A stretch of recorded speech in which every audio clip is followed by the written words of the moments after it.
Hi ಎಲ್ಲರಿಗೂ ನಮಸ್ಕಾರ. ಎಲ್ಲ ಹೇಗಿದ್ದೀರಾ? ಎಲ್ಲ ಚೆನ್ನಾಗಿದ್ದೀರಾ ಅಂದ್ಕೊಂಡಿದ್ದೀನಿ. ಬನ್ನಿ ಫ್ರೆಂಡ್ಸ್, ಇವತ್ತಿನ ವಿಡಿಯೋದಲ್ಲಿ ಒಂದು ಮುಖ್ಯವಾದ ವಿಷಯದ ಬಗ್ಗೆ ಮಾತಾಡ್ತೀನಿ. ಅದೇನಪ್ಪ ಅಂದರೆ, ಎಲ್ಲರ ಮನೆಯಲ್ಲೂ ನಡೆಯೋದೆ, ಎಲ್ಲ ಟೈಮಲ್ಲೂ ನಡೆಯೋದೆ ಅಂತಲೇ ಹೇಳ್ಬೋದು. ಅದೇ ಜಗಳ, ಮನಸ್ತಾಪಗಳು. ಇವ್ರಿಗೆ ಗಂಡ ಹೆಂಡ್ತಿ ಅಂತ ಅಲ್ಲ, ಅಪ್ಪ ಮಗ ಹಿಂಗಿರ್ಬೋದು, ತಾಯಿ ಮಗಳ ಜೊತೆ ಇರ್ಬೋದು, ಗಂಡ ಹೆಂಡ್ತಿ ಜೊತೆ ಇರ್ಬೋದು, ಅಣ್ಣ ತಂಗಿ ಜೊತೆ ಇರ್ಬೋದು, ಹತ್ರನಾದರೂ ಆಗ್ಬೋದು, ಯಾವ ವಿಷಯದಾದ್ರೂ ಆಗ್ಬೋದು ಫ್ರೆಂಡ್ಸ್. ಒಟ್ನಲ್ಲಿ ಜಗಳ ಅದು ಜಗಳ ಅಂದರೆ ಹಾಗೇ ಆಗುತ್ತೆ. ಎಲ್ಲರ ಮನೆ ಕುಟುಂಬದಲ್ಲೂ ಅದು ನಾರ್ಮಲ್ ಇದ್ದೇ ಇರ್ತದೆ ಜಗಳ. ಬಟ್ ಜಗಳ ಆದಾಗ ನಾವು ಯಾರ ಹತ್ರ ಮಾತಾಡಬೇಕು ಅನಿಸುತ್ತೆ. ಯಾರಿಗಾರ ಫೋನ್ ಮಾತಾಡಿ ನಮ್ಮ ಮನಸ್ಸು ರಿಲೀಫ್ ಮಾಡ್ಕೋಬೇಕು ಅನಿಸುತ್ತೆ. ಆ ಟೈಮಲ್ಲಿ ನಮಗೆ ಯಾರ ಜೊತೆನಾದ್ರೂ ನಮ್ಮ ಫೀಲಿಂಗ್ಸ್ನ ಹಂಚ್ಕೋಬೇಕು ಅಂತ ಎಲ್ಲರಿಗೂ, ಪ್ರತಿಯೊಬ್ಬರಿಗೂ ಅಂದೇ ಅನಿಸುತ್ತೆ ಅಲ್ವಾ ಫ್ರೆಂಡ್ಸ್.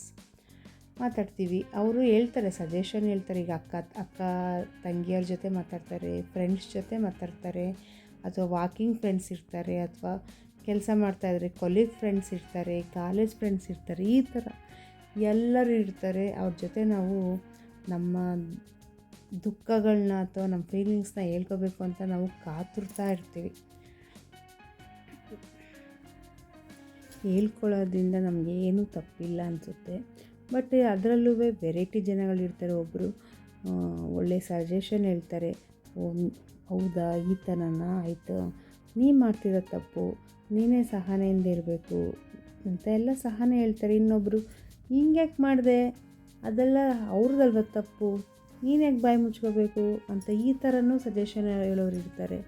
ಏನು ಅವ್ರನ್ನಲ್ಲಿ ನಮ್ಮ ಮನಸ್ಸಿನ ಸಮಾಧಾನ ಅಂತ ರೀತಿಲಿ ಸಜೆಷನ್ ಬಂದರೆ ನಾವು ಒಪ್ಕೊಳ್ತೀವಿ, ಇಲ್ಲ ಅಂದರೆ ಸುಮ್ಮನಿರ್ತೀವಿ ಅಲ್ವಾ ಫ್ರೆಂಡ್ಸ್.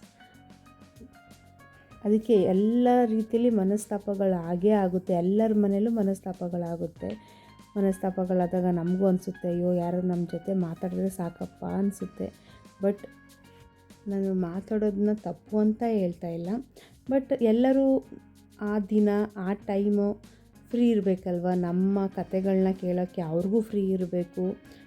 ಅವರು ಕೆಲಸಗಳನ್ನ ಮಾಡ್ತಾಯಿರ್ತಾರೆ. ಆ ಕೆಲಸದಿಂದ ನಮ್ಮ ಫೋನು ಅಥವಾ ನಾವು ಅವ್ರ ಜೊತೆ ಮಾತಾಡ್ತಿರುವಾಗ ಅವ್ರಿಗೂ ತೊಂದರೆ ಆಗ್ಬೋದು.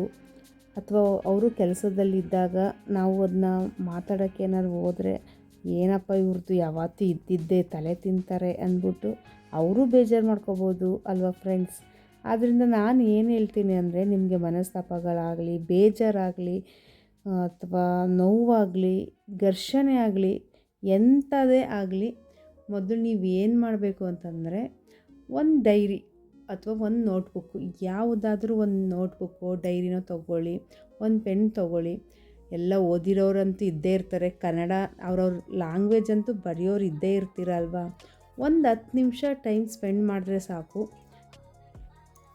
ಇವತ್ತು ಏನಾಯಿತು, ಏನಕ್ಕೆ ಜಗಳ ಆಯಿತು, ಏನಕ್ಕೆ ಘರ್ಷಣೆ ಆಯಿತು, ಯಾಕೆ ಮನಸ್ಸು ಬೇಜಾರಾಯಿತು, ಅಥವಾ ಯಾರು ತಪ್ಪು, ಯಾವುದು ಸರಿ ಅಂತ ಒಂದು ಸ್ವಲ್ಪ ಯೋಚನೆ ಮಾಡಿ ಅದನ್ನು ಡೈರಿಲಿ ಬರೆಯುವುದರ ಮೂಲಕ ನಿಮ್ಮ ಮನಸ್ತಾಪಗಳನ್ನ, ನೋವುಗಳನ್ನ, ಏನೇ ಘರ್ಷಣೆ ಇದ್ದರೂ ನೀವು ಅದರಲ್ಲಿ ಚಿಂತನೆ ಮಾಡಿ, ನಾನು ಏನು ಮಾಡಿದೆ ಇವತ್ತು, ಏನು ತಪ್ಪು ಮಾಡಿದೆ ಅಂತ ಅದನ್ನೆಲ್ಲ ನೀವು ಒಮ್ಮೆ ನೆನಪಲ್ಲಿ ಇಟ್ಕೊಂಡು ಎಲ್ಲ ಡೈರಿಲಿ ಬರಿತಾ ಇದ್ದರೆ, ಆವಾಗ ನಿಮ್ಗೆ ಅನಿಸುತ್ತೆ, ನಾನು ಇವತ್ತು ಈ ತಪ್ಪು ಮಾಡಿದ್ನ, ಇದರಿಂದ ಪ್ರಾಬ್ಲಮ್ ಆಯಿತಾ ನನಗೆ, ಮುಂದೆ ಈ ಥರ ನಾನು ತಪ್ಪು ಮಾಡಬಾರ್ದು ಅಂತ ಅನಿಸಿ ಮನಸ್ಸು ನಿರಾಳವಾಗುತ್ತದೆ.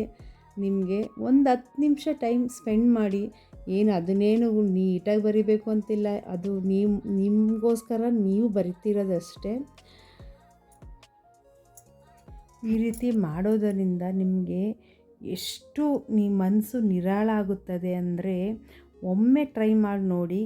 ನಿಮಗೆ ಏನೇನು ಅನಿಸುತ್ತೆ ಅದನ್ನು ಡೈರಿಲೆಲ್ಲ ಬರೆದು ಮತ್ತೆ ಅದನ್ನು ನೀವು ಒಂದು ಸರಿ ಓದಿದ್ರೆ ಆಗ ಮನಸ್ಸು ನಿಮಗೆ ನಿರಾಳ ಆಗುತ್ತದೆ. ಮತ್ತು ಒಂದು ಮುಖದಲ್ಲಿ ಒಂದು ನಗೆ ಬರುತ್ತೆ. ನನಗೆ ಇವತ್ತು ಮನಸ್ಸು ನಿರಾಳ ಆಯಿತು, ನಾನು ಈ ಥರ ತಪ್ಪು ಮಾಡಿದೆ, ನಾನು ತಿದ್ಕೊಳ್ತೀನಿ ಅಂತ ಮನಸ್ಸು ನಿರಾಳವಾಗಿ ಸಂತೋಷದಿಂದ ಕೂಡಿರ್ತದೆ. ಈ ಥರ ಮಾಡಿದ್ರೆ ಅಂತ. ಮತ್ತು ಬೆಸ್ಟ್ ಫ್ರೆಂಡ್ ಅಂತಲೇ ಹೇಳ್ಬೋದು. ನೀವು ರೈಟಿಂಗ್ ಮಾಡ್ತಾ ಮಾಡ್ತಾ ಮಾಡ್ತಾ ಅದೊಂದು ನಿಮಗೆ ಚಟುವಟಿಕೆ ಆಗುತ್ತದೆ. ಆ ಚಟುವಟಿಕೆನೇ ನೀವು ಬರಿತಾ ಇದ್ದರೆ ನೀವು ಫ್ರೀ ಇದ್ದಾಗ ಅದನ್ನೆಲ್ಲ ಓದ್ಕೊಂಡು ನೀವು ಏನು ಬರೆದಿದ್ದೀನಿ ಅದ್ರ ಬಗ್ಗೆ ಅಂತ ನೀವೇನಾದ್ರು ಒಂದು ಸರಿ ತಿಳಿಸ್ಕೊಡ್ತಾ ಇದ್ದರೆ ಆವಾಗ ಮನಸ್ಸು ನಿರಳವಾಗಿ ಮುಖದಲ್ಲಿ ಒಂದು ಆತ್ಮಸ್ಥೈರ್ಯ ಅಂತಲೇ ಹೇಳ್ಬೋದು, ಕಾನ್ಫಿಡೆಂಟ್ ಅಂತ ಹೇಳ್ಬೋದು. ಬೆಸ್ಟ್ ಫ್ರೆಂಡ್ ಥರ ನಿಮಗೆ ಡೈರಿನೂ ಅಥವಾ ಬರೆಯೋದು ಅಭ್ಯಾಸನೂ ನಿಮಗೆ ಬೆಸ್ಟ್ ಫ್ರೆಂಡ್ ಥರ ಅದು ನಿಮಗೆ ಉಪಯುಕ್ತ ಆಗುತ್ತದೆ ಫ್ರೆಂಡ್ಸ್. ಬರೆದಿರೋದೇ ನೀಟಾಗಿ ಬೇಕು ಅಂತೇನಿಲ್ಲ, ಅಥವಾ ಯಾರು ನೋಡ್ತಾರೆ ನಾವು ಚೆನ್ನಾಗಿ ಬರೀಬೇಕು ಅಂತ ಏನಿಲ್ಲ. ನಮ್ಗೆ ಸಮಾಧಾನಕ್ಕೋಸ್ಕರ ನಾವು ಒಂದೆರಡು ಲೈನ್ ಬರೆದ್ರೆ ನಾವು ಮುಂದೆ ಯಾವಾಗಲಾದ್ರೂ ಅಷ್ಟೇ ಈ ಫ್ರೀ ಇದ್ದಾಗ ಯಾವಾಗಲಾದ್ರೂ ಕೂತ್ಕೊಂಡಾಗ ಸುಮ್ಮನೆ ಆ ಡೈರಿನ ನೋಡ್ತಾ ಇದ್ದರೆ ನಮಗೂ ಒಂಥರ ಅನುಭವನೂ ಆಗುತ್ತೆ. ನಾನು ಆ ದಿನ ಆ ಥರ ಇದ್ದೆ, ಹಂಗೆ ಬರೆದಿದ್ದೆ, ಒಂಥರ ಮೆಮೊರಿಬಲು ಆಗುತ್ತೆ ಈ ಥರ ಅಭ್ಯಾಸ ನಾವು ಮಾಡಿಕೊಂಡಾಗ. ಈ ವಿಡಿಯೋದಲ್ಲಿ ನನ್ನ ಅನಿಸಿಕೆಗಳನ್ನ ನಿಮ್ಮ ಹತ್ರ ಶೇರ್ ಮಾಡ್ಕೊಂಡಿದ್ದೀನಿ. ಹೇಗೆ ಮನಸ್ತಾಪಗಳನ್ನು ಸಿಂಪಲ್ಲಾಗಿ ಬಗೆಹರಿಸ್ಕೋಬಹುದು ಎಂಬುದನ್ನು ಈ ವಿಡಿಯೋದಲ್ಲಿ ಶೇರ್ ಮಾಡಿದ್ದೀನಿ. ಈ ವಿಡಿಯೋ ಇಷ್ಟವಾದಲ್ಲಿ ಲೈಕ್ ಮಾಡಿ, ಶೇರ್ ಮಾಡಿ, ಸಬ್ಸ್ಕ್ರೈಬ್ ಮಾಡ್ಕೊಳ್ಳಿ ನನ್ನ ಚಾನಲನ್ನು. Thank you very much. ಧನ್ಯವಾದಗಳು. Bye bye. Take care.